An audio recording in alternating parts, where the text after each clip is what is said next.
And what types of declarations, requests, offers, and promises can we make? In my experience, there's three types. They're strong ones. I am absolutely committed to keeping. I say I'm coming to Project World Montreal 2009. I am going to be there. Alternatively, I can say when hopefully Amy or Erin says to me, Mark, you're coming back next year? I can say, sure I am.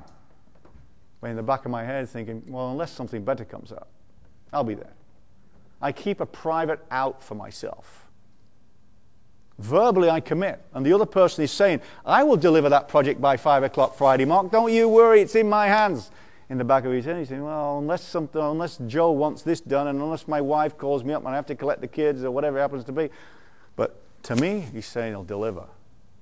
It's a shallow commitment.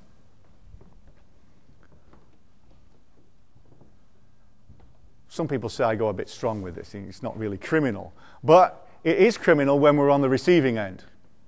Yes, I'll do it, Mark. Don't worry. You can count on me. They've got no intention of doing it. They just don't want to have a powerful conversation now and say, no, I won't do it. It's much easier in most organizations. And it's easy to blame the individual, but we're talking about organizational culture. Often, it's tough to say no.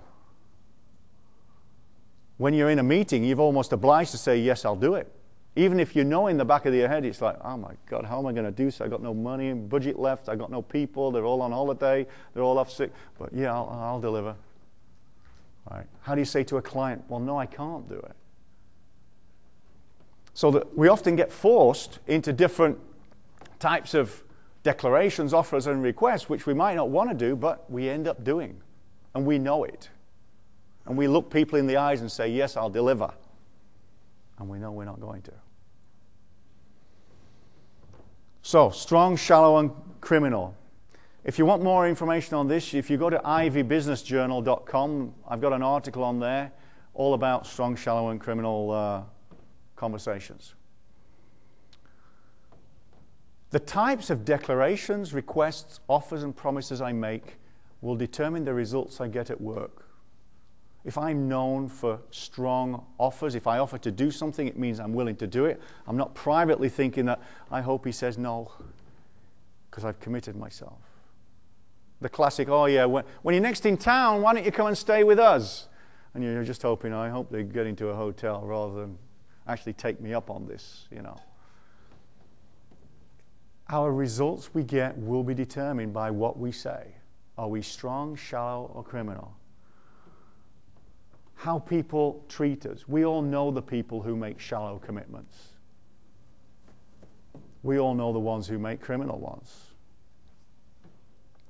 And that affects how close we're going to get to them. The type of life I'll have. As I said, there is a price to pay. You may lose your job. If we make strong speech acts all the time as opposed to shallow and criminal, there are consequences. Because at the moment, there's benefit. That's why we make shallow and criminal ones. There's a benefit to it. And the type of person I am. Who do I want? What do I want to be known as? Who do I want to be? Who am I aspiring to be? Because we get labeled, and it affects our life in all the ways we can possibly imagine.